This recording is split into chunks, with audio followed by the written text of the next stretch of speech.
Good evening, everyone, from the Central Illinois Weather Network. I'm Larry Eastep. We're watching the development of severe weather very rapidly this evening and thunderstorms as well, as this impulse really is firing up some storms over the northern third of Illinois. And watch this here. A couple things I want to call to your attention. Over in Ohio, north of Columbus, look at the line that is formed there, almost back to Indianapolis, and then the line that is formed to the south of this impulse over to the west of Springfield, around Quincy, Illinois, and we're going to go further south because that's not the best of it yet. Let's go down and look at the southern plains right now. Look at this line that is now formed over southern Missouri, back through just to the east of Oklahoma City, just to the north of Dallas along I-35, some nasty supercells developing there. And even just north of San Antonio, we've got a couple of storms here this evening that really have been cranking fairly furiously the severe weather over the past hour or so. This entire batch of storms all over the basically eastern half of the country has just really exploded in the past hour or two. Let's go to the Paducah, Kentucky radar and show you what we're talking about right now. We've got a couple of storms moving towards the Boot Hill, Missouri, that are severe, and this is an area that had the very high winds and storms earlier today. We'll zoom in here just a little bit closer and show you a pretty good line right now from actually getting close to the Clarksville, Tennessee area all the way back through the Boot Hill. So folks in Cape Girardeau and even possibly extreme southern Illinois and western Tennessee going to be on the lookout for the possibility of severe weather as the evening goes on.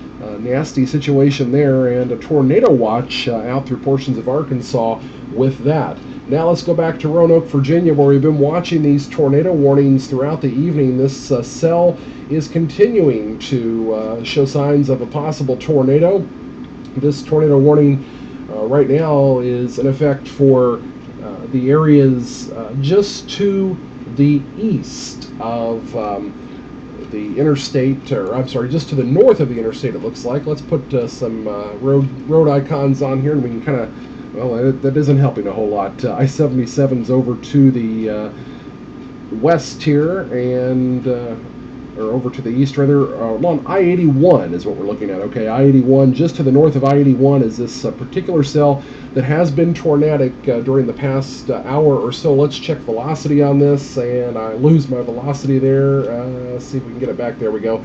We do have some red and green starting to mix together right along the cell here in, I believe that is Smith County. Is that Smith County? Let's see here.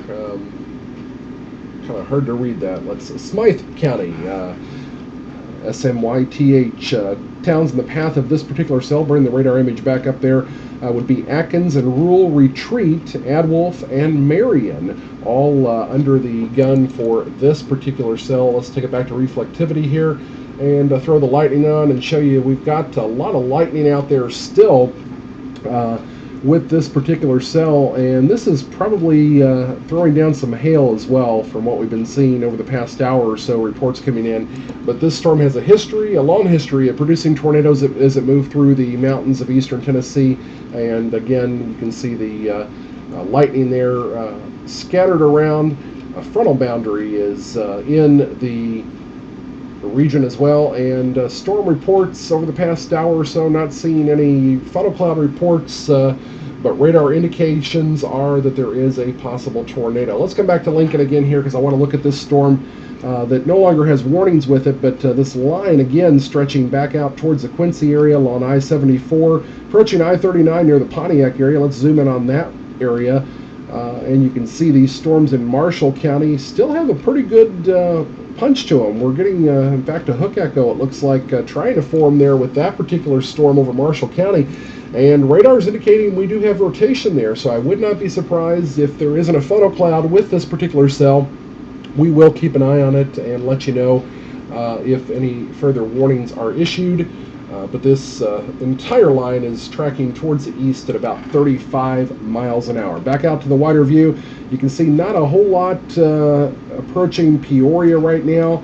A few isolated thunder showers. The watch goes into effect until 11 o'clock tonight, I believe, and just a few cells now out around the Quincy area with this part of the line. I don't think these are really going to make it to be too much before they pass through the Springfield area. But again, further to the south is the area to watch for the next few hours, as I would not be surprised to see new watches issued if these storms maintain their current intensity. They're narrow lines, but we're seeing these supercells over Texas and Oklahoma. They're definitely something to be concerned about, and growing cells over Missouri and Kentucky.